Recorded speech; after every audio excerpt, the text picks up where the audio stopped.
poco anquilosada en mis propios textos. Pero si en algún momento no me escucháis o lo que sea, pues decídmelo, por favor. Bueno, muchas gracias, Daniel, y gracias a todos los que habéis venido. Además, antes estábamos comentando que no os conozco a ninguno de vosotros, así que va a ser el recital que haga en mi vida con más caras desconocidas, y eso me hace una ilusión especial, la verdad. Me gusta muchísimo San Lorenzo del Escorial. Yo no soy de Madrid, soy de Salamanca, pero esta era una excursión recurrente que hacía con mis padres cuando era pequeña, venir a ver el monasterio. El párroco de este pueblo. ¿Cómo, perdón? El párroco, sí. El padre Miguel, sí. de Salamanca, de mejor le conoce. Pues así, pues solo por el nombre no, pero... Bueno, pues... Bueno, mi idea es leeros varios poemas de mi primer poemario, que como bien ha dicho Daniel se titula Las alas de las polillas. Tiene ya un par de años de vida, no llega a 2 años. Bueno, se publicó a mediados, finales de 2021 en la editorial Bajamar, que es una editorial asturiana, de Gijón concretamente, que bueno, son muy pequeñitos, tienen pocos años de vida, pero la verdad que hacen bastantes cosas y concretamente conmigo se han portado fenomenal. Así que estoy encantada y la edición es muy bonita. Hacen unos diseños espectaculares para las cubiertas y bueno, la única queja que tiene a veces la gente es que la letra es un poco pequeña. Yo no tengo ese problema, pero puede que alguien sí. Y tengo efectivamente un segundo poemario que se titula Los restos de la fiesta, que me lo publicaron este verano el Servicio de Publicaciones de la UNED después de que ganara el premio de poesía de la Facultad de Filología de allí. Pero no tengo ningún ejemplar de ese poemario, así que no voy a leer nada de ahí, no vaya a ser que a alguno os guste y que luego tenga que deciros que no lo tengo. Así que me voy a limitar a leer poemas de las alas de las polillas y también algún inédito que me apetecía, algún poema más reciente, porque aunque el libro, repito, es de 2021, en realidad hace ya bastantes años que escribí esos poemas. Los escribí en 2017, cuando vivía en Barcelona, porque yo he vivido en un montón de sitios. He vivido en Inglaterra, en Barcelona, en Madrid, claro, que es donde vivo ahora, y soy originariamente de Salamanca, pero también pasé un tiempo en Italia, he viajado bastante, y de todo eso queda patente dentro del poemario, creo. Lo he intentado, por lo menos. ¿Qué más iba a decir? Ah, sí, que si en algún momento me queréis interrumpir y comentar, corregir, apostillar, por favor hacedlo, porque una hora aquí yo sola pues es un poco... En fin, completad la frase cada una a vuestra manera. Pero voy a empezar leyendo poemas, que al final a eso hemos venido aquí, ¿no? No a hablar de mi libro, sino a leer mi libro propiamente.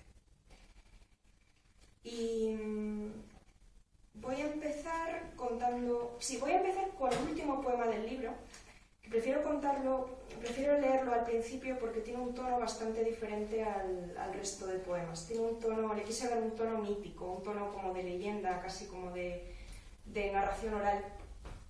Y bueno, como siempre me ha interesado mucho la mitología griega, pues quise inventarme un posible origen de Poseidón. Seguro que el origen de Poseidón ya se lo inventaron los griegos y lo contaron, pero yo me imaginé otro dios del mar con otro origen diferente e intenté plasmarlo en un poema. Pero tiene una intrahistoria curiosa el poema que me apetece empezar contando antes de leerlo. El poema se titula El hombre que llevaba el infinito en la boca. Y, como digo, habla de un hipotético dios del mar, no tiene ningún referente real. Pero el año pasado yo estaba en un congreso, que como bien ha dicho Daniel, estoy haciendo la tesis doctoral sobre cantautores, y estuve en un congreso dedicado a Leonard Cohen, que se hace en Oviedo todos los años, el Coengreso, así se llama, y esto es completamente cierto. Y bueno, coincidía más o menos con los días de la salida de mi libro, entonces en ese congreso, en ese Coengreso, pues yo iba a todas partes con mi libro. Y entre los ponentes estaba Alberto Manzano, que es uno de los traductores principales de las canciones de Dylan y de Cohen, y también de los poemas a castellano. Estaba como ponente en ese congreso. Y entonces cogió uno de mis libros en un descanso del congreso, dio con este poema, El hombre que llevaba el infinito en la boca, lo ojeó y se me acercó así discretamente con el libro en la mano y me dijo: es Cohen, ¿verdad? Claro, yo me quedé alucinada porque no se me había ocurrido en ningún momento pensar en Leonard Cohen, era el dios del mar. Y entonces, bueno, le dije que que podía ser Cohen como podía ser cualquiera, que en realidad no era nadie. Intenté no quitarle la razón del todo, pero me quedé muy sorprendida. Y entonces él se me acercó más todavía y me volvió a decir: es Leonard, es Cohen. Y entonces pues le dije: pues sí, Alberto, sí, es Cohen. Llegué a la conclusión de que ¿por qué no? Porque no iba a ser Cohen. Que al fin y al cabo, ¿quién es el autor para hablar de su propia obra, ¿no? Me parece una idea bonita que fuera Cohen. El problema, lo que vino a continuación, fue que en una de las comidas del Congreso un chico comentó que estaba preparando un artículo sobre la presencia de Leonard Cohen en la poesía española. Y entonces Alberto Manzano le habló de mi poema y este chico se me acercó y me pidió permiso para citar mi poema dentro de su artículo como poema que habla de Cohen. Y yo le di permiso. Con lo cual, no sé si ese artículo se llegó a escribir o no se llegó a escribir, pero si en algún sitio leéis algo de que hay un poema de Amanda Sorokin que habla de Cohen, pues no es verdad que hable de Cohen, pero no lo contéis, porque soy una impostora y dije que sí porque me hacía ilusión. Y ahora voy a leer el poema del que llevo hablando 10 minutos. El hombre que llevaba el infinito en la boca. Érase un hombre que llevaba el infinito en la boca. Tenía una lengua universal bajo el paladar, y tantos dientes como días de espuma, y sus labios se propagaban como las ondas de radio. Un vestigio evolutivo entre mito e imaginación. Su voz se oyó pocas veces, porque, desplegada, se llevaba por delante todo lo que es relativo. Maremotos de aforismos en curva, y después muchas ideas rotas. Pero al tipo le importaban poco los cortes en los pies, y le gustaba jugar con ella, con su voz de arena mojada. Le gustaba arrastrarla, romperla, recomponerla y acariciar al mundo con sus escombros blancos de playa. Aunque cuesta llevar el infinito en la boca y el absoluto raspando la garganta, infinito implica destrucción. El hombre que llevaba el infinito en la boca buscaba en el mundo la palabra más vieja, el camino más lento, el más áspero mar, el único lugar donde podría abrir la boca o dar un beso largo. No necesitaba barcos para viajar, porque las fronteras iban a morir a sus dientes y se volvían huesos de sepia que él liberaba, rotos e inutilizables, ajados por el agua de mar. Así lloraba en olas recicladas su vacío inalcanzable, pero un día no pudo soportarlo más y se tragó el Helesponto entero en un abrazo, volviéndose sal. Su boca interminable no dejó templos ni canciones homéricas, olvidada por cualquier otro dios y lo que pueda llamarse humano. Solo quedó allí la dulzura salvaje de una corriente atlántica que vuelve a marcharse, un siglo entero de avalanchas en dos labios cerrados. Fin. Moral de la historia. Es difícil llevar el infinito en la boca. Mejor es deshilarlo en voces pasajeras. No deja espacio para el tiempo, y por eso los segundos, cuando pasan, no son más que algas desubicadas que el hombre que llevaba el infinito en la boca dejaba flotar entre las olas, y al bajar la marea se vuelve al pasado.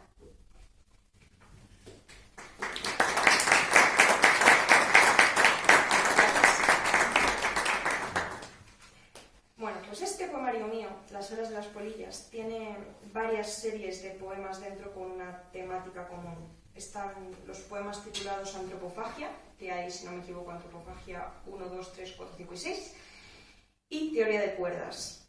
En mi cabeza tenía mucho sentido que estuvieran juntos en este libro, y hay quien también se lo ha encontrado, así que no me siento culpable por ello. Pero lo cierto es que el punto de partida del libro era la idea de la antropofagia. Me gustaba la metáfora del caníbal metafórico, la idea de un ser que va fagocitando todas las vivencias, las va incorporando a su imaginario, que al final eso es en general lo que hacemos en la vida, pero sobre todo lo que hacemos en la literatura. Lo hablaba antes con Daniel, cómo vamos incorporando las influencias, ¿no? Pero me parecía divertida la idea de un ser que realmente viviera así, viviera fagocitando todo lo que le atrae alrededor, y por supuesto pues también a la gente que le gusta, y muy especialmente a la gente que además de gustarle le ha hecho mucho daño, y entonces fantasea con una venganza, es una caníbal con el corazón roto que se quiere vengar. Era una idea un poco de ciencia ficción, un poco de fantasía que me gustaba, e intenté trasladarla a mis poemas. Son los poemas más desagradables del libro, pero yo creo que aún así tienen un punto bonito. También ocurre a veces que la caníbal protagonista elige no devorar a su víctima. Y este es el caso de la Antropofagia 3, que voy a leer ahora. El recuerdo engorda, es un hecho. De acariciarlo en mis evocaciones, lo había mareado tanto que al volver a verlo inquietaba un poco, como las palomas sobrealimentadas de los parques. Me repugnaba. Lo dejé ahí.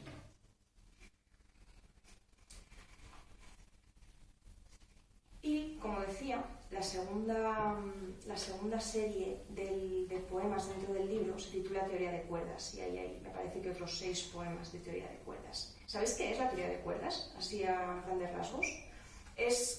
Bueno, yo, como he dicho, soy filóloga, no científica, pero a grandes rasgos lo puedo explicar aunque sea una cosa de física cuántica. Es la idea de que a partir de cada instante, de cada pequeño movimiento de la materia, surgen infinitas posibilidades que conviven en una especie de multiverso. Es decir, que existe un mundo donde yo estoy haciendo recital sentada, pero también existe otro mundo donde lo estoy haciendo de pie y uno no es menos real que el otro, ¿no?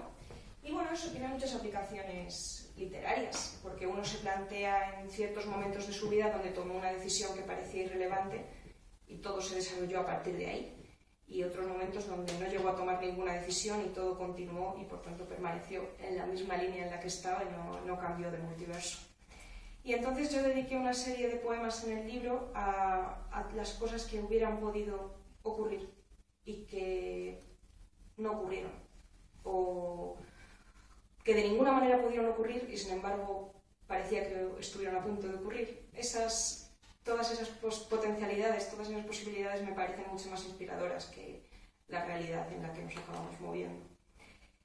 Y bueno, como ilustración de todo lo que acabo de decir, voy a leer Teoría de cuerdas 2, que además es el poema que contiene el verso que da título al libro, Las alas de las polillas, porque yo en realidad con el título quería referirme al efecto mariposa fundamentalmente, pero no utilizar la imagen de la mariposa, que está tan manida, sino la de las polillas, que al final las polillas son también mariposas. Lo que pasa es que las pobres, en vez de tener colores vivos, pues tienen colores apagados y tienen el cuerpo más gordo, entonces acaban resultando repulsivas en vez de bonitas. Y sin embargo, si tú miras muy de cerca una mariposa, da el mismo asco o más que una polilla. Entonces, bueno, quería reivindicar las polillas al tiempo que hablaba del efecto mariposa. Teoría de cuerdas 2. He decidido llamarlo así, a falta de denominaciones precisas. Los días en que amamos los aparcamientos. Porque a ello nos dedicamos por un tiempo, desde esa tarde de aún no es verano, en que casi, digo casi, pudimos no habernos visto. Con esto de amar los aparcamientos me refiero a una larga lista de conceptos inciertos e informulables. Cantar sobre perros y hombres, o ser Jean Seberg de pelo largo, con la misma nostalgia. Llevar el latido en los pulmones, el alma como una boa liberadora enroscada en el esófago, y en nuestras tardes más tontas respirar por las orejas. Besarnos con las manos entre los coches. La teoría de cuerdas la escribió Homero en el tapiz de Penélope, con todas sus hebras. Y yo pude haberme podrido del todo en mi cueva inconstante, mientras tú enloquecías en la tuya. Pudimos cumplir 100 años y no habernos encontrado. Pudimos volver a vernos y no habernos visto. Casi pudimos morir sin conocernos, sin haber aprendido a amar los aparcamientos. Pero alguien perdió un avión en alguna parte, o tal vez, quién sabe, batieron con fuerza las alas de las polillas. Este verso de alguien perdió un avión en alguna parte, como curiosidad puedo contar que tiene un referente real. Una de las personas que fue más importante en mi vida a partir de ese momento, le conocí porque yo estaba en una circunstancia en la que debería haber estado acompañada de una amiga que tenía que coger un avión desde Bilbao a Madrid. Ese avión no lo llegó a coger jamás, lo perdió, y la consecuencia fue que en este evento estaba yo sola y me puse a hablar con gente que no conocía, y de esa manera acabé dando con alguien de quien luego me enamoré muchísimo y luego me hizo muchísimo daño. Pero el caso es que todo merece la pena cuando uno lo mira hacia atrás. Voy a seguir con los poemas de teoría de cuerdas. Este es Teoría de cuerdas 3. Parecerá tonto lo que voy a decirte, pero a veces me consuela imaginar que en la cabeza de esa chica a quien preguntaste si estábamos en el andén correcto, o del tipo que nos vio mirarnos el pasado jueves y sin querer sonreía, aún existen besos entre nosotros. O que tu vecina, aquella vez que nos la cruzamos, volvió a su casa contando que andas rehaciendo tu vida con una rubia bajita. Y que todos los desconocidos que nos vieron por la calle nos recuerdan, nos guardan impresos, juntos, en su memoria inconsciente. Aún debe de quedar algo, tiene que quedar algo en el aire de los bares donde nos exploramos sin tocarnos apenas, desplegando tu voz, mi cerebro adormilado. Y seguro que aún resuenan las risas de los conciertos en salas vacías que dejamos y estadios abandonados como los fantasmas del Roxy. Que se deformen los recuerdos, actúe la imaginación y me devuelva todo lo que íbamos a vivir y te has llevado arrugado en el bolsillo de la americana, como un recibo inservible, enredado caótico el hilo de Ariadna.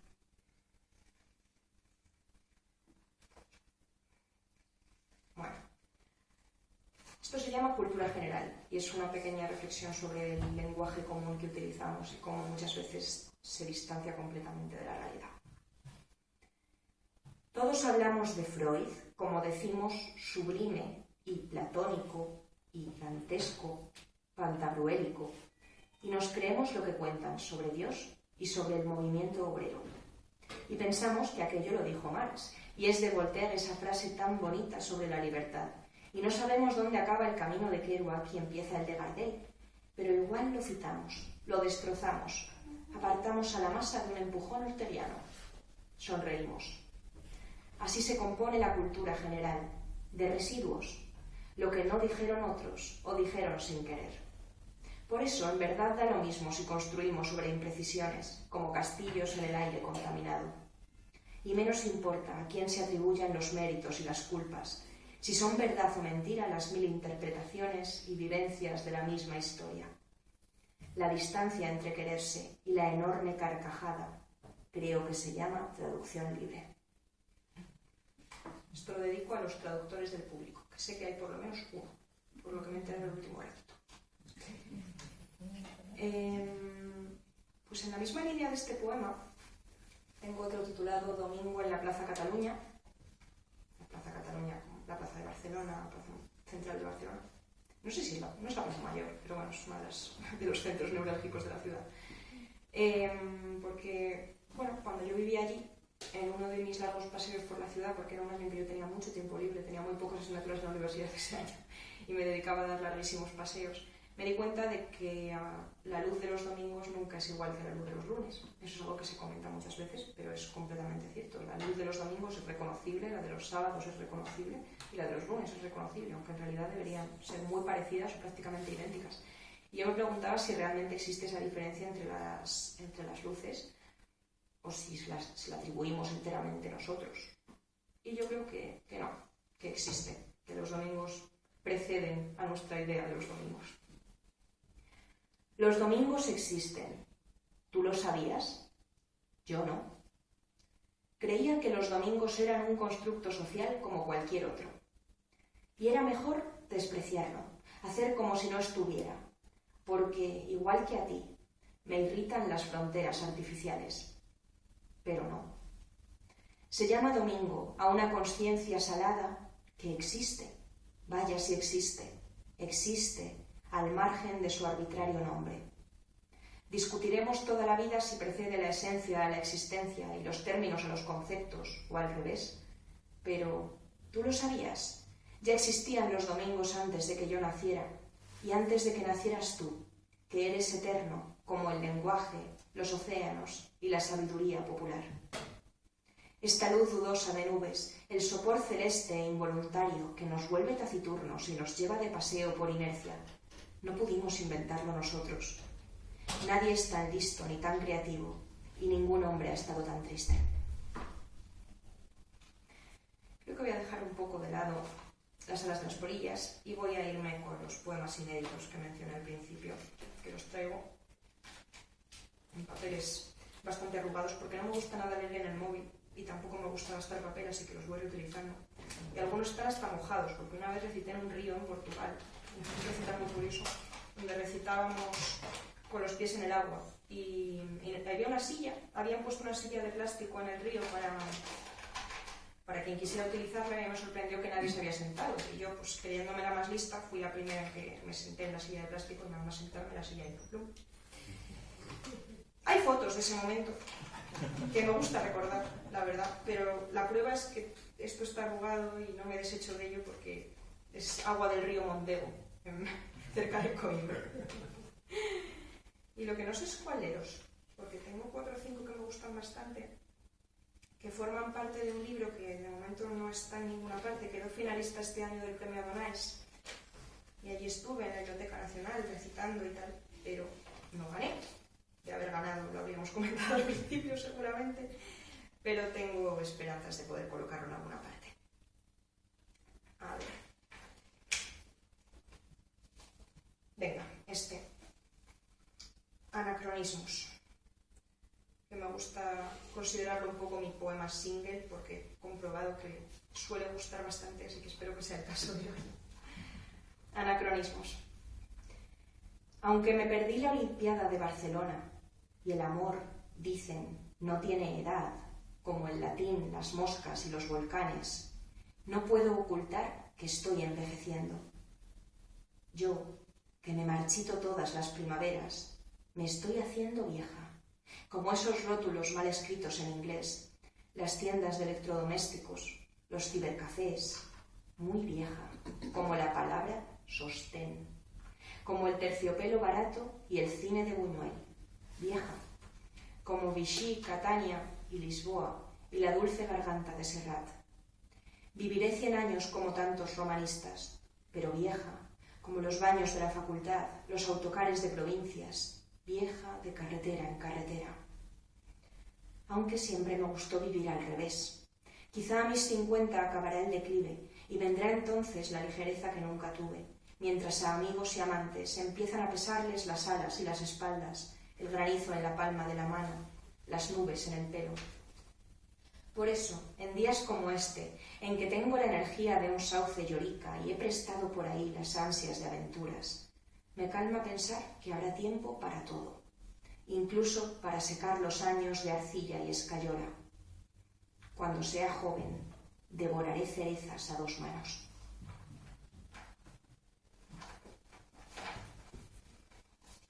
Este es mucho más reciente, este lo escribí el verano pasado o hace 2 veranos. Se titula El último ídolo y forma parte del que este sí va a ser mi próximo libro, porque tengo editorial, aunque todavía no puedo contar nada. Pero bueno, estoy particularmente orgullosa de este poema y deriva de una idea, yo creo que relacionada con la del poema que acabo de leer. Es que uno se va haciendo mayor a medida que va derribando ídolos, a medida que se le van agotando las personas a las que admirar, porque hay un momento de la vida, cuando somos más pequeños, que admiramos globalmente a las personas. Luego vamos matizando con los años, llega a haber un momento donde como mucho podemos admirar ciertos ámbitos de cada uno. Es muy complicado que una persona entera nos parezca admirable, porque afortunadamente todos somos contradictorios y tenemos nuestras miserias. Pero también me parece que es muy reconfortante cuando uno sigue encontrando gente a la que admirar y a la que no le encuentra aristas. Quizá en algún momento se las encuentre, pero el momento en el que uno encuentra un motivo para seguir poniendo velitas a algo, porque al final un ídolo puede ser de cualquier tipo. Yo en este caso me refería fundamentalmente a ídolos literarios, pero yo creo que todo responde a una necesidad espiritual que tenemos, que algunos la encuentran en la religión, otros en el fútbol, otros en un grupo de música. Y algo que suena un poco tonto, pero que a mí me angustia, es el pensar que de la misma manera que una mujer tiene una serie de óvulos a lo largo de su vida y en un momento dado se queda sin óvulos, pues a lo mejor tenemos un número limitado de ídolos y no sabemos cuál ha sido el último que se ha caído y ya no vamos a tener más. Y sobre eso escribe este poema, El último ídolo. Al nacer se nos asigna un número finito de ídolos, también de óvulos, tengo entendido. A cada vida corresponde una cantidad limitada de dioses paganos, un mapa cerrado de puntos de referencia. Tú, que tienes todas las respuestas, aunque no lo sabes, dime, ¿hasta dónde alcanza lo prehistórico? Pongamos que existe la memoria celular como existe la impronta de las huellas dactilares, que anida en nosotros la culpa de nuestros padres y por eso el bruxismo es hereditario, que es posible repetir el bautismo de los cuerpos en un convulsionar de músculo y palabra. Si es así, entonces dime, ¿podemos seguir bajando? Forzar con el dedo la membrana hasta alcanzar el tuétano de la memoria común, el sentimiento nuevo y unitario, el dolor primigenio, nuestra vocación de bípedo sin plumes. Tal vez, entonces, tengamos acceso a un ídolo más, el último, a tiempo de que el tiempo lo deforme, asistamos al desgaste de las estatuillas, o peor, dejemos de hallar formas en el barro de nuestra cosmogonía privada. Este asunto de los ídolos me atormenta. Yo ya he gastado muchos antes de los 30 y empiezo a sospechar de todos. Tengo que decir que el último verso no es mío.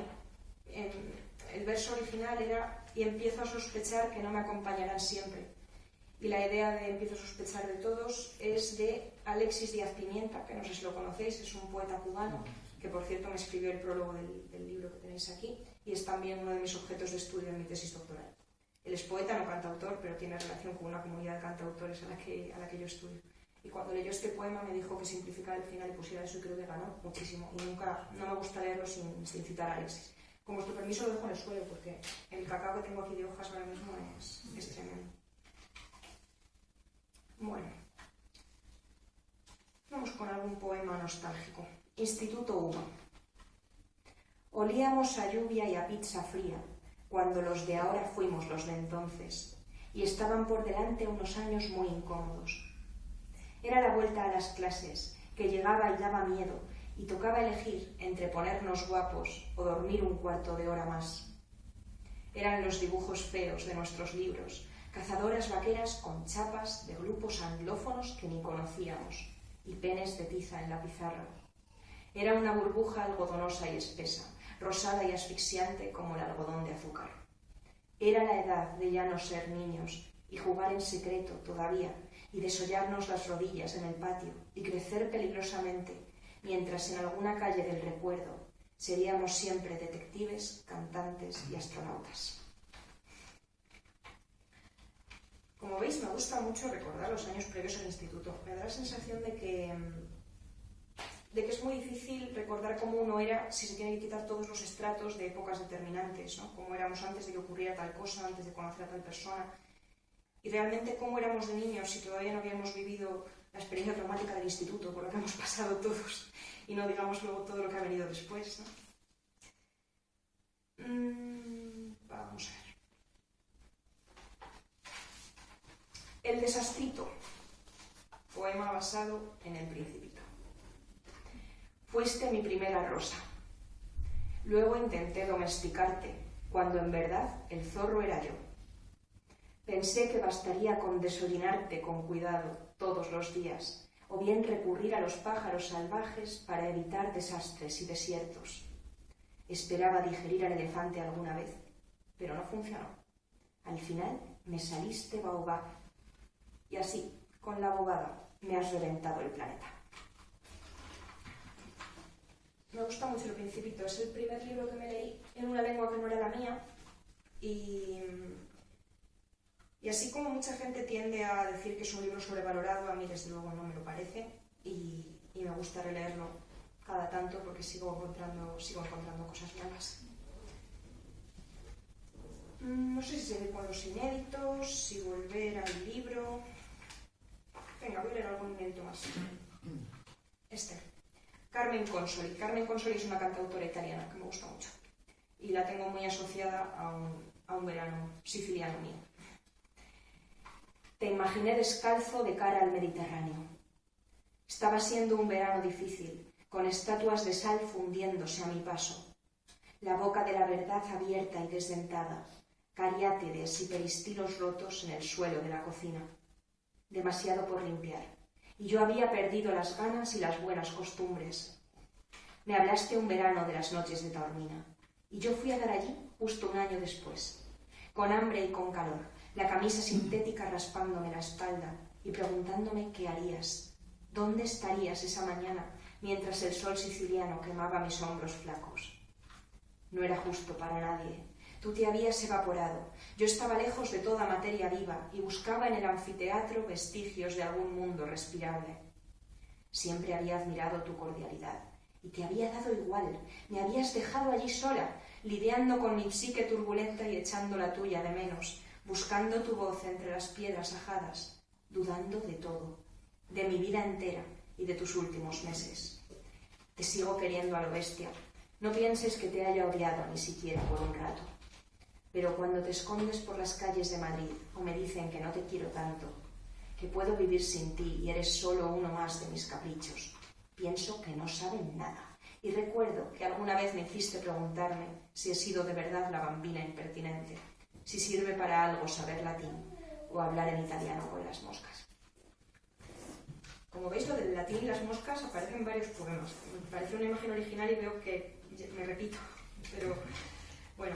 Quería aclarar también que lo de la bambina impertinente es un disco de Carmen Consoli, de la cantautora que da título al poema, y lo de las noches de Taormina es un ciclo de canción de autor que se hace en el anfiteatro griego de Taormina, donde escribe este poema. Me parece maravilloso que en un anfiteatro griego se haga un ciclo de canción de autor. Eso demuestra que los italianos, al contrario que nosotros, hispanohablantes, tienen muy poco complejo con su propia música. Porque aquí ocurre que todavía es complicado conseguir que alguien te dirija una tesis doctoral sobre cantautores, cuando, en fin, considerar que el mejor autor de canciones es peor que el poeta más mediocre es una tontería y nadie lo defendería así, pero por alguna razón parece que lo de la canción es un arte menor o frívolo, no lo sé, pero es complicado, lo sigo comprobando. Bueno, yo estoy haciendo mi tesis y estoy muy contenta, pero me sigo dando de bruces con ciertos muros cuando voy a congresos o, bueno, sí, en el campo universitario y fuera de él. La prueba estuvo cuando le dieron el Nobel de Literatura a Dylan, que media España se volvió loca, que a mí me parecía muy curioso que generara tanta controversia. Y bueno, dejo de hablar de esto, que es trabajo y no poesía.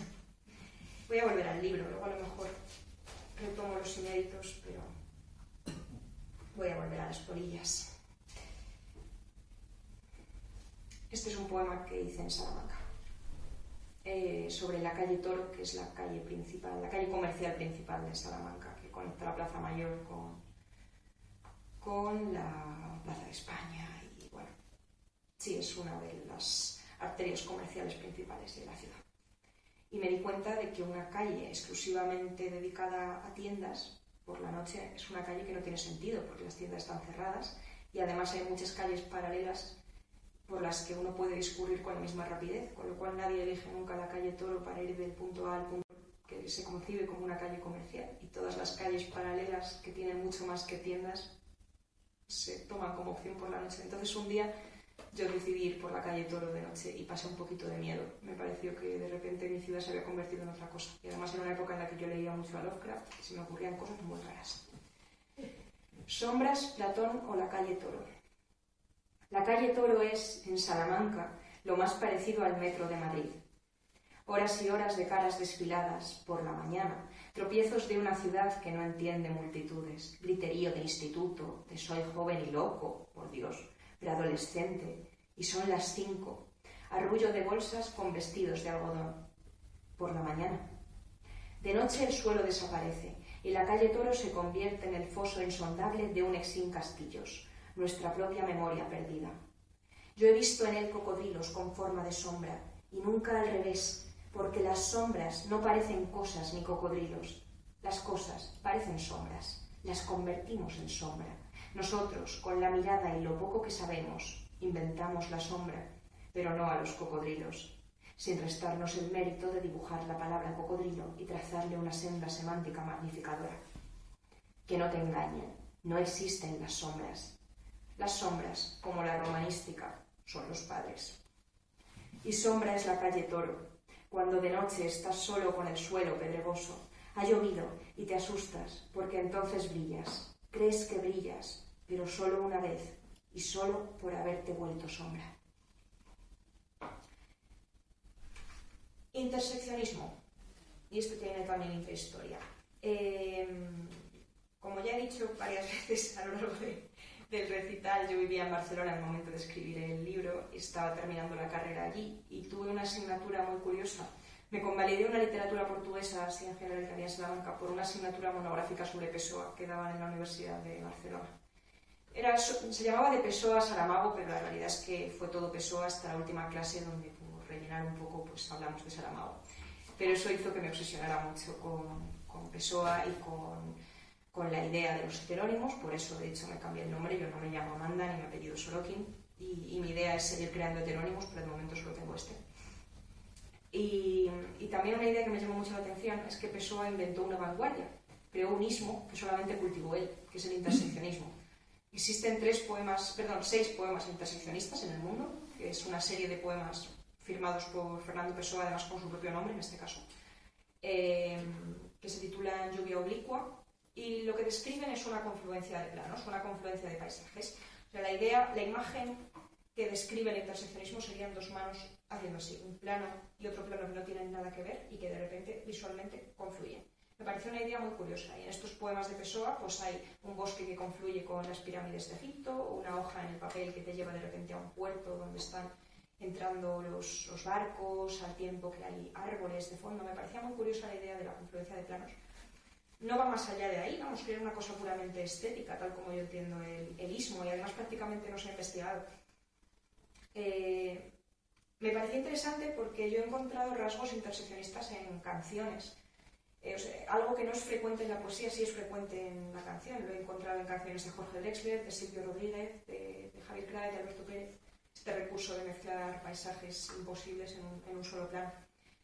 Pero en poesía no. Entonces pues me animé yo a hacer un par de poemas interseccionistas. Y voy a leer el primero de ellos. Interseccionismo 1.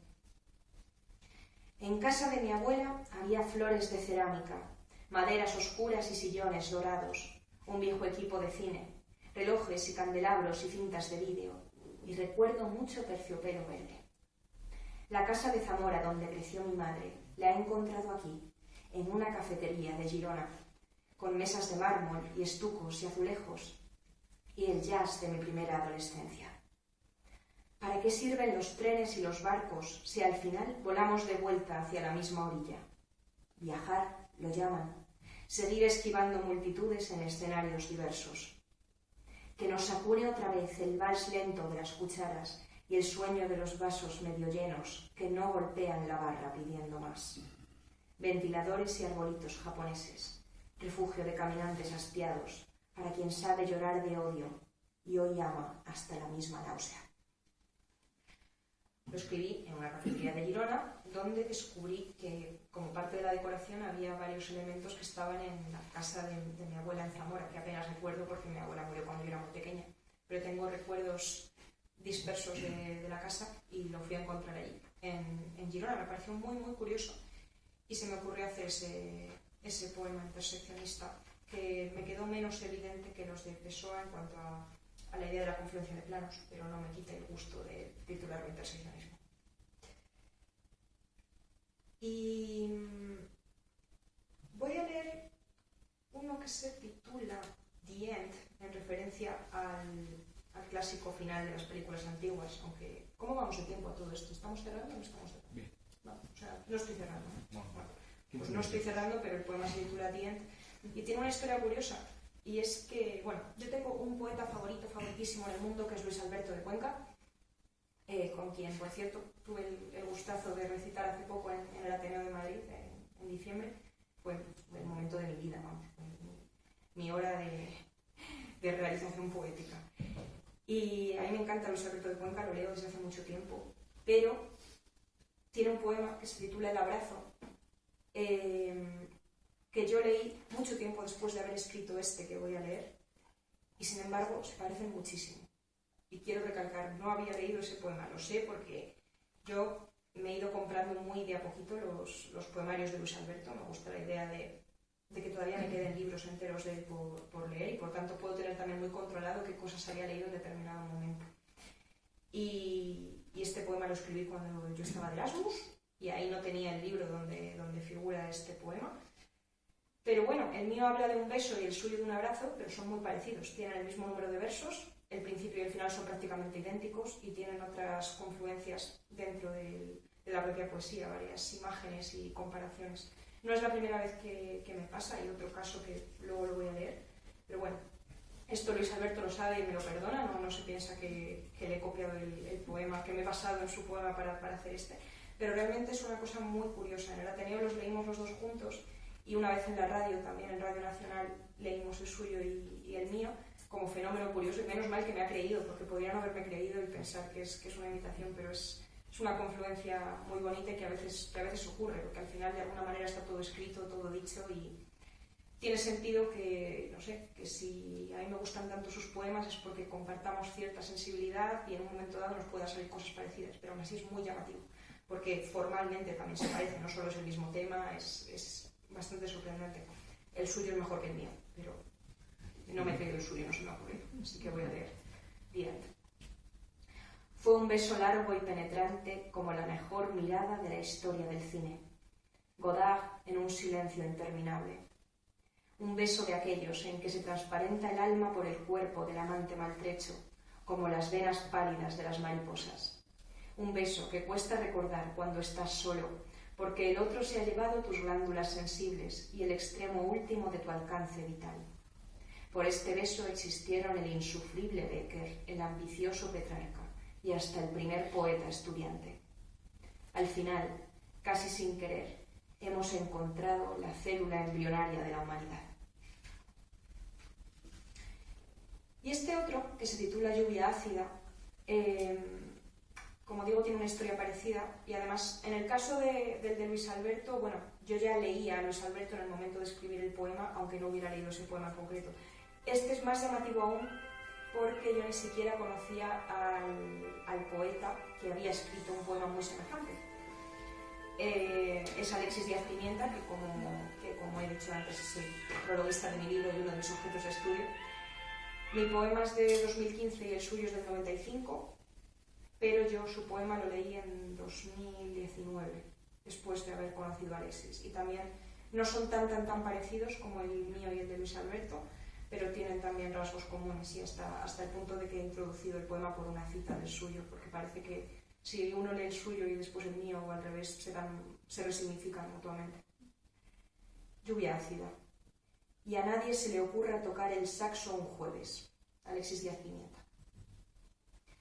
En días como este, jueves, se desintegran los días y cae una lluvia mala sobre mis manos desnudas, sobre el pecho desastrosamente fiel y mi mente aturdida, y los pies pequeños que aún te perseguirían al otro lado del mar. El saxofón es un taller ilegal de acupuntura, agujas rancias por exceso de amor. Creo que te quise demasiados días, por eso ahora se desintegran tanto, ocupan tanto tiempo y tanto espacio, por eso llueve tanto. En el saxo trasluce hasta la última de mis barbaridades. Se desploma el cielo de la boca y tras la lluvia quedará un sucio avestruz. La idea del avestruz, por cierto, es la que supongo que dio la idea a la diseñadora de que la cubierta fuera un avestruz. Porque yo estaba preparadísima para que hubiera una polilla en la cubierta y hay un avestruz que me parece fenomenal. Parece que ahí estuvieron muy avezados los de la editorial. Polisíndeton, poliptoton. Que son dos figuras retóricas. Una de ellas consiste en la repetición de nexos, en este caso del nexo y la otra es, si no me equivoco, de la ausencia de... o sea, el encabalgamiento de unidades en prácticas sin nexo. E intenté mezclar los dos en el mismo poema, donde, para variar, para lo que es el resto de mi obra, todo lo que pone es verdad, absolutamente todo. Hay referencias a varios momentos y creo que aquí no...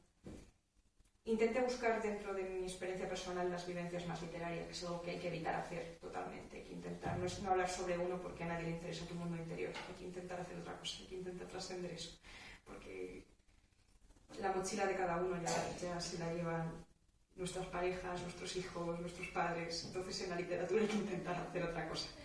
Pero como excepción, yo sí quise hablar de mí en un poema que se titula, como he dicho, Polisíndeton, poliptoton. Y lo escribí en un avión, que no me acuerdo de dónde iba o dónde venía. Quizás de Sicilia a Barcelona puede ser, pero no las puedo soplar. Perdamos el miedo a volar, a que caigan los aviones. Morir aquí no sería más tragedia que cualquier tragedia. Ahora que he amado hasta hacer de mí esta madeja que conoces, la que hoy responde por dos nombres distintos. Si coincide con mi viaje el quiebre de la estadística y mi cuerpo cae al mar, dividiendo en dos el mundo como cualquier serpiente al desplazarse, no será tan grave la tragedia de mi muerte, aunque solo yo lo sepa. Ahora que dejo grafitis en los lavabos, bromas cómplices conmigo misma, y cocino con guindillas para disimular el frío, me abrazan antiguos ídolos y firmo con su apellido, y conozco a los Losada y a Clive Letchford y Fabio Camiletti, porque salto entre universidades y mundos posibles, como Dorothy entre las baldosas amarillas, y he tropezado en Montjuic por seguir el canto de un pájaro verde, y he cobrado un salario por debajo de la media, y teñido el poco pelo que dejo crecer, y camino con tacones sin perjuicio de la elegancia, y escucho por fin a Sabina y reconozco en su voz al rey de los poetas, y puedo hablar de Pessoa con cierta precisión, y he captado al fin la lógica de la red de metro. Morir no será tan grave, porque cuidé cuanto pude de mi pez naranja, y los gatos me hablan prematuramente, y escribo un poco el catalán, y he dejado atrás a amigos que no me eligieron, y pagué a 10 euros un gin tonic, y me he bañado desnuda en las aguas del Jónico. Brindo por mí, que puedo morir a gusto, y por ti, porque aún me palpitan tus besos en la boca, y por mi vida vivida, que ya funciona en conjunto, y podrá doler a quien me quiera bien, y quizá enamorar a algún alma del purgatorio, errante y aturdida, como tú, como nosotros, antes de comprender que escribir será fácil. Lo difícil es reponerse de la autoficción. Al final, todo es fervor y aprendizaje, y los versos sin publicar también son inmortales. Lo hice en un momento donde la verdad que no pensaba que me fuera a publicar nadie. Y como digo, todos son referencias reales. Los Losada, Clive Letchford, Fabio Camiletti son diferentes profesores que he ido teniendo por las varias universidades por las que he ido yendo. Lo del tropiezo en Montjuic es cierto, me tropecé en Montjuic y rodé por la ladera de Montjuic en mi primer día en Barcelona. Y me dolió la rodilla durante bastante tiempo, pero quedó como anécdota en el libro. Y lo de dejar grafitis en los lavabos, siempre me ha llamado mucho la atención en los baños públicos la cantidad de cosas escritas que hay. Y el último día que estuve en mi facultad en Barcelona, yo misma escribí algo, por darme el gusto de una vez en mi vida hacerlo. Y lo que se me ocurrió poner fue Amanda Sorokin Rules, porque al fin y al cabo me acababa de inventar el personaje y pensé que si no lo hacía yo, ¿quién me iba a reivindicar? Y bueno, voy a seguir con los inéditos y luego retomo algo del libro y yo creo que ya terminamos porque es demasiado hasta para mí. La llamada. A veces imagino tu ciudad como un enorme monstruo dormido, perfectamente orgánico, con edificios flexibles, 2 ojos escondidos en la catedral, y la piedra es solo un trampantojo. Cuando, como hoy, has perdido las ganas de verme y no respondes a mis mensajes, una gran boca se abre donde estaba el rey. Las casas se aparcan y se achican. También la muralla se pliega para mostrar ese cráter que me llama. Me dice que salte, que no te espere más, que ese invierno que buscaba existe solo en mi estómago y mi imaginación. Y yo me pregunto qué será mejor, si quedarme en la cama esta mañana con el móvil apagado por si llamas tú, o rendirme y dejar que por fin me fagocite tu mundo.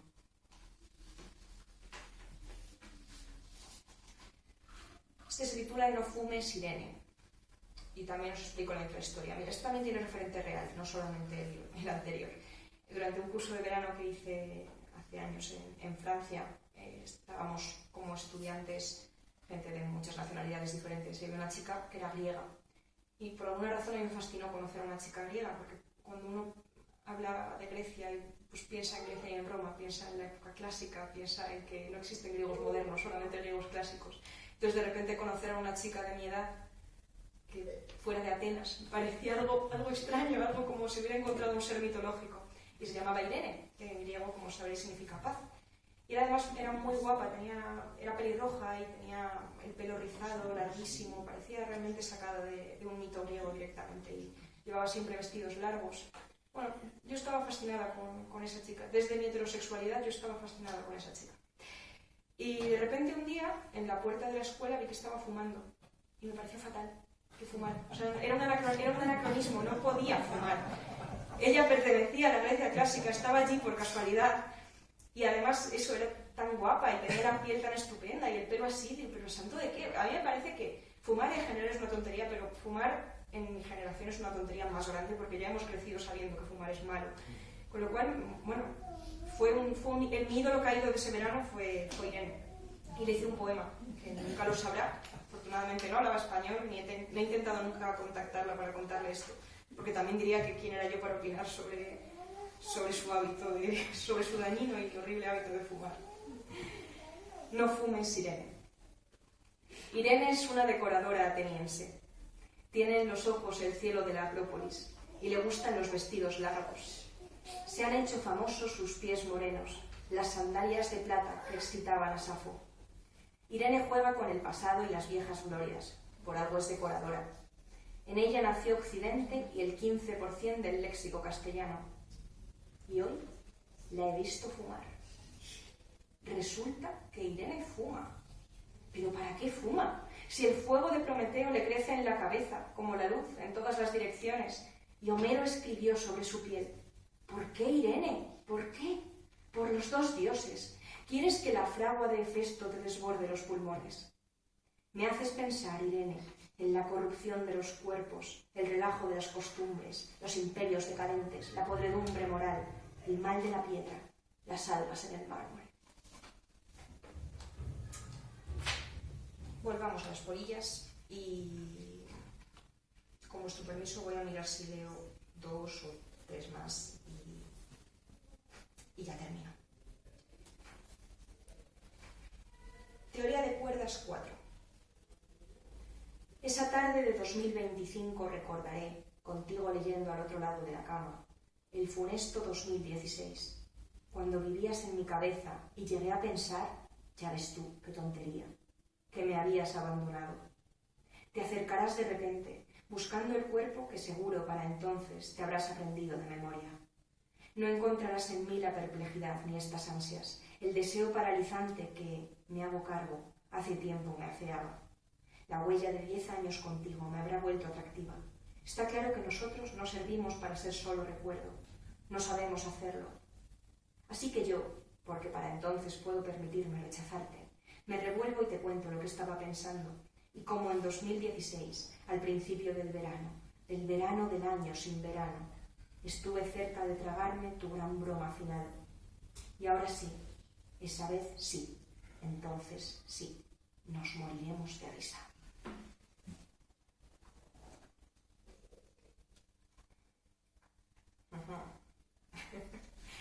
Ay, no sé con cuál cerrar, porque me he adelantado con todos los que suelo utilizar de cierre. Pero a ver si doy con alguno.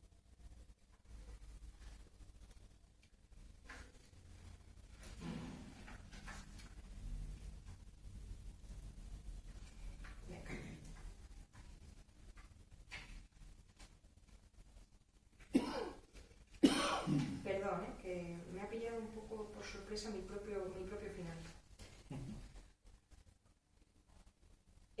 Este poema se titula Este chico me adora, el título me pareció horrendo. Originalmente era otro, pero revelaba demasiados datos sobre el referente real y lo cambié. Y va introducido por una cita de Juan Vicente Piqueras, que dice: yo que tú me amaría, llamaría, no perdería el tiempo, me diría que sí. Y este es uno de los abundantes poemas de amor del libro, pero que, como veis, nunca son realmente de amor, son de amor mala leche, más o menos. Me pilló en un momento un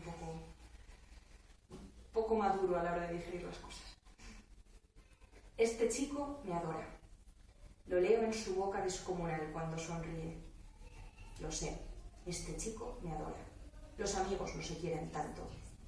Creo que si mis piernas fueran versos, se casaría conmigo en el más antiguo de los ritos. O al menos me amaría. Yo que tú me amaría, llamaría. Hasta la alborada o la extenuación. Yo también tengo los ojos grandes. Podríamos amarnos en naves espaciales y playas portuguesas, arder y no ser para tanto. Hablaríamos latín justo antes de dormir, para luego amanecer de muerte natural, enredados como un manojo de clips o 2 estrellas magnéticas. Y si al final no funciona, si resulta que no, en las niñas bien no embriagan a los piratas y reventamos con el ruido de perlas al caer, importará muy poco. Porque para entonces, seguro, habremos escapado de más de una cárcel construyendo chimeneas victorianas. Quizá lloremos en cafeterías, creyéndonos Cortázar y una maga menos torpe, y nos darán alguna condecoración nacional por lo imposible de soportarnos, y nos perseguirán los ecologistas cuando, para perder la consciencia, nos bebamos el Mediterráneo y queramos inyectarnos entero Buenos Aires con nuestra delicadeza habitual. Puede ser, pero este chico me adora y nada más. Prefiere mis 5 idiomas a mi única lengua. La vida es así de perra. Las palabras no aflojan camisas de fuerza y hay quien teme más al tiempo que a los payasos.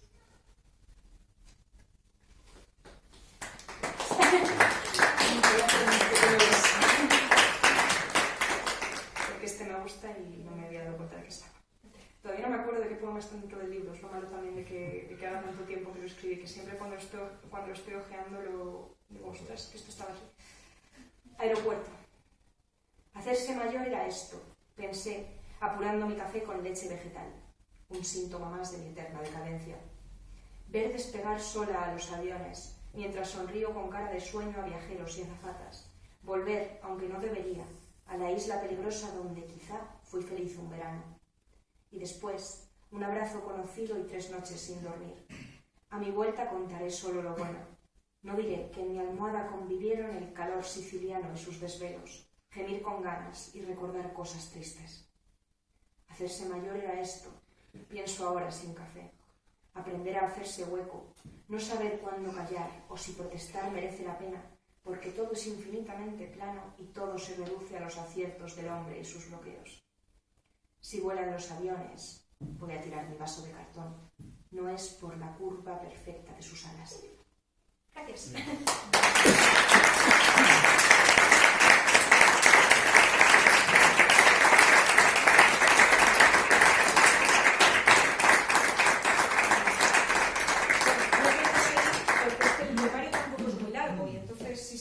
Lo destripaba. Si alguien estuviera interesado en comprarlo, hemos traído unos cuantos ejemplares. Muchas gracias. Bueno, pues muchísimas gracias. Me ha parecido maravilloso. Me doy cuenta además que ha venido un montón de gente. Una pasada. Muchísimas gracias. Ahora abrimos un poco el micro para que si alguien quiere compartir un poema propio o ajeno puede hacerlo. Así que si os animáis. Hay un par de personas por ahí que me habían dicho. Adelante.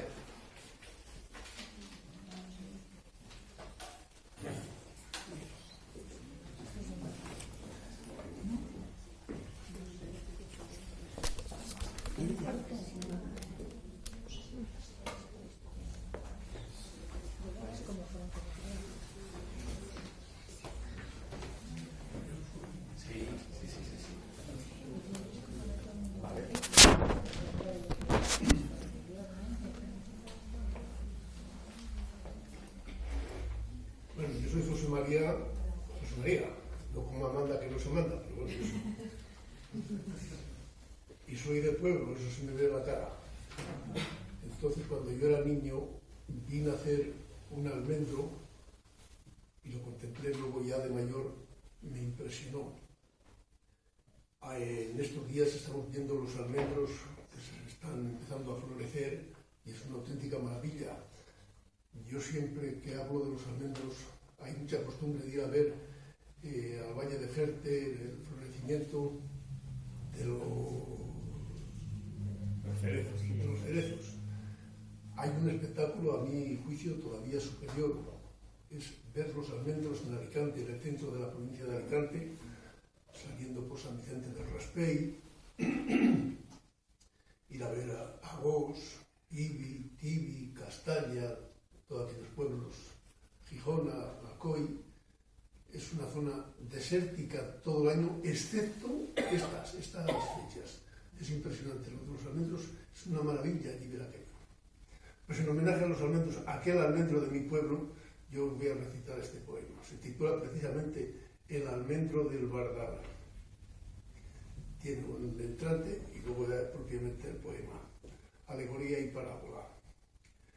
El azul verde que tiene el verde azul del almendro y el iris blanco de nieve y el coral rosa de fuego y el aire de baile leve y el vuelo sutil del viento.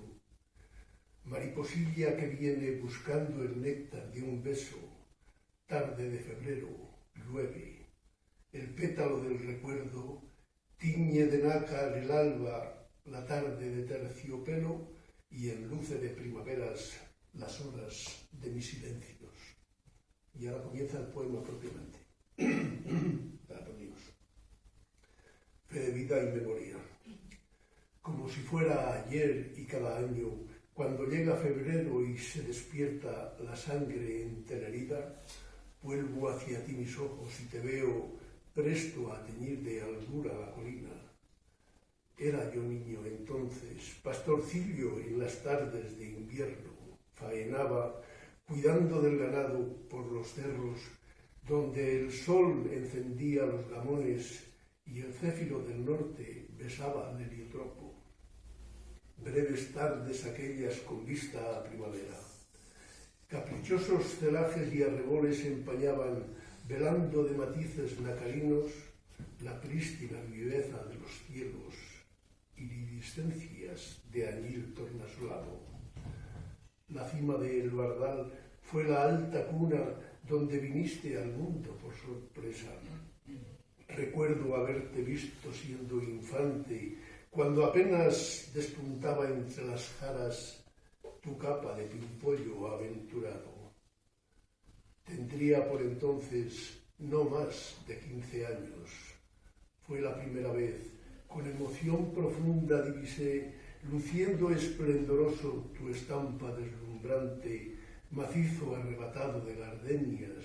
Dios, qué hermoso, tu nívea cabellera flotando al aire libre. Capullino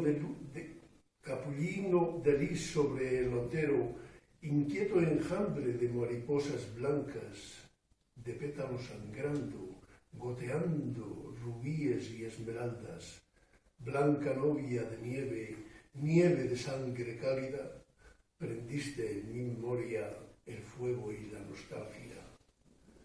Nadie podrá decirme los motivos, nadie hallará razón ni acertará en la causa por la que me dejaste grabado en la memoria el cándido de recuerdo de tu venustidad sublime y frágil que acompañó mi historia hasta el momento.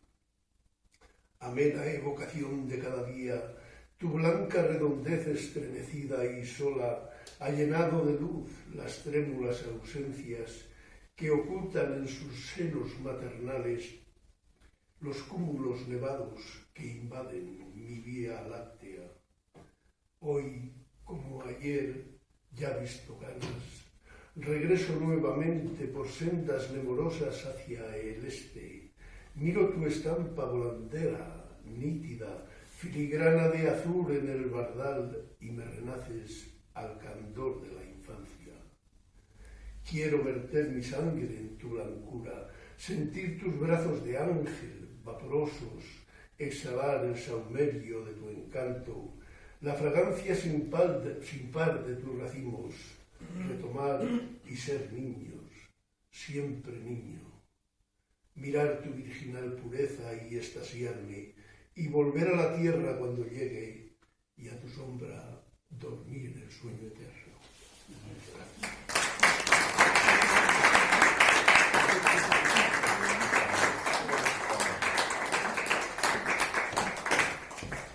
¿Alguien más que quiera recitar? Adelante.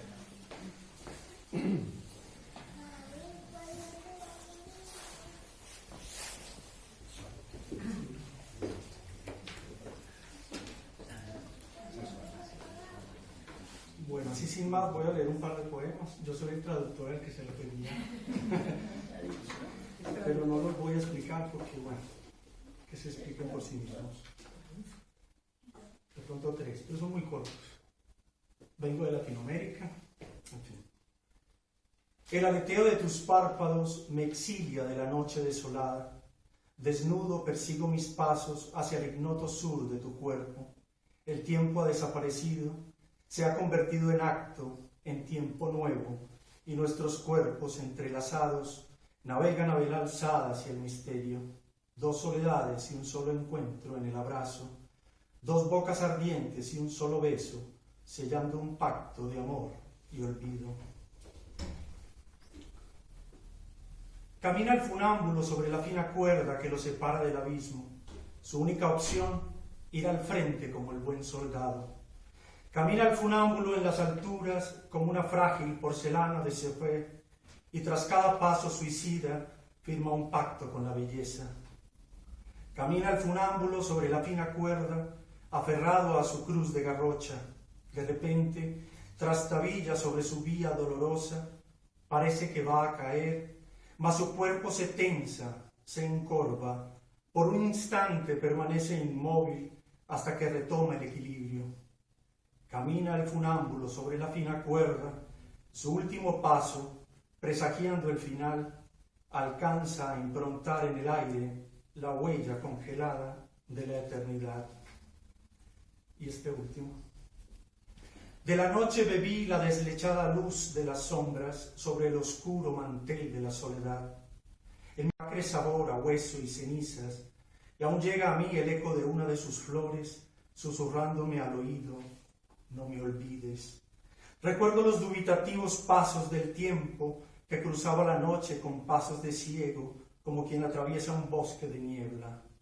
También vi a la noche levantar con lentitud su vuelo de alas rotas al presagio del alba, hasta convertirse en un pequeño punto, un lunar negro y reluciente sobre la blanca piel del día. Gracias.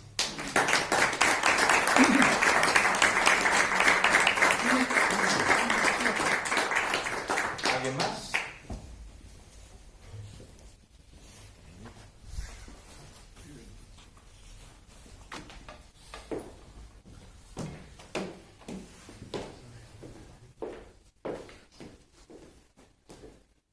Hola, este es un poema de Pez Mago y se llama Tómalo con cuidado. Ya no tengo ese corazón que tú conocías, el que daba sangre sin preguntar a quién, el que mezclaba la suya con la de cualquiera, ese que amaba primero y preguntaba después. Ese corazón ya no existe, murió de cirrosis sentimental, de hepatitis Z, de trombosis amorosa, de crisis coronaria con princesa, de alucinación sentimental severa, de traumatismo afectivo, por falta de ubicación en el tiempo y en el lugar, por llevar el deseo suelto sin ataduras ni frenos, sin protección de futuro ninguna, sin más ganas que la de sentirse vivo, sin más meta que la de morir sintiendo. Si buscas ese corazón, lo encontrarás solo en las canciones y en los versos, en los diarios de páginas arrugadas, en las manchas de lágrimas en el suelo, en los recuerdos de un niño ya viejo. Si buscas ese corazón, te encontrarás con uno nuevo, más sereno y más brillante, aunque mucho menos ingenuo. Este es ahora mi corazón, y solo quiere a quien le quiere, y solo late por los buenos, y está más cerca de sus amigos, y más lejos del deslumbramiento. Este es ahora mi corazón, menos rápido, pero más certero. Tómalo si quieres, pero con cuidado. Hay un hombre dentro latiendo.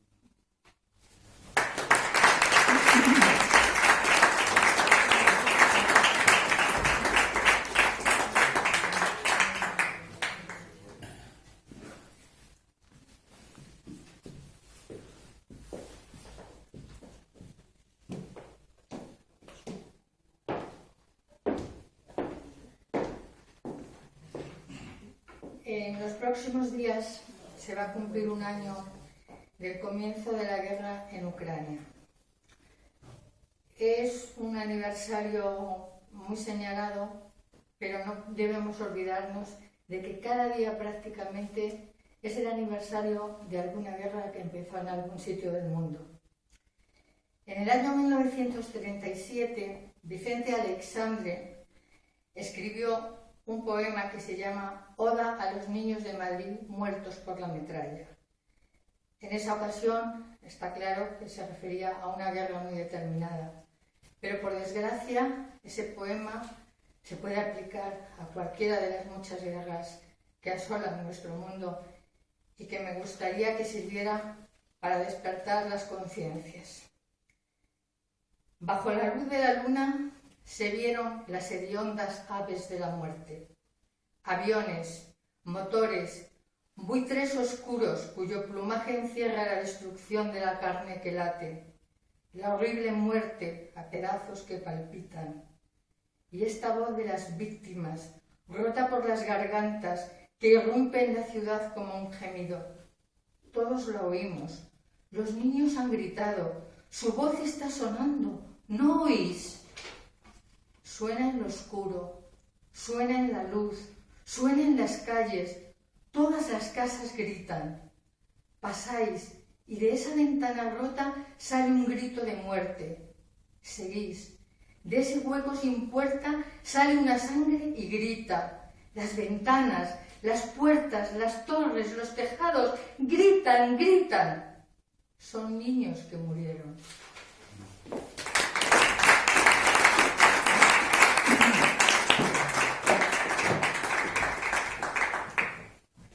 ¿Alguien más? Bueno, pues yo, si me lo permitís, os quiero leer también una poeta que me gusta especialmente y que con un poquito de suerte este año lo traeremos como invitada al ciclo de Tempo de Poesía. Se llama Rossana Acquaroni, de su último libro La Casa Grande. Madre, he venido hasta aquí a restañar tus ataduras, a contener el frío alojado en tu boca. Soy la hija que te aguardó despierta cada noche y que ahora regresa para lavar tu lengua de la herida silente. He cruzado el jardín del abandono. He batido sus puertas. Llevo una piel de niña para arropar tu cuerpo y llenarte de juncos, mariposas, botones. He vaciado tus frascos de pastillas. Las trago una por una, sagrada Eucaristía del olvido. Me he cubierto de musgo para no lastimarte y llevarte conmigo hasta un claro del bosque, donde enterrar, por fin, todo lo que perdimos.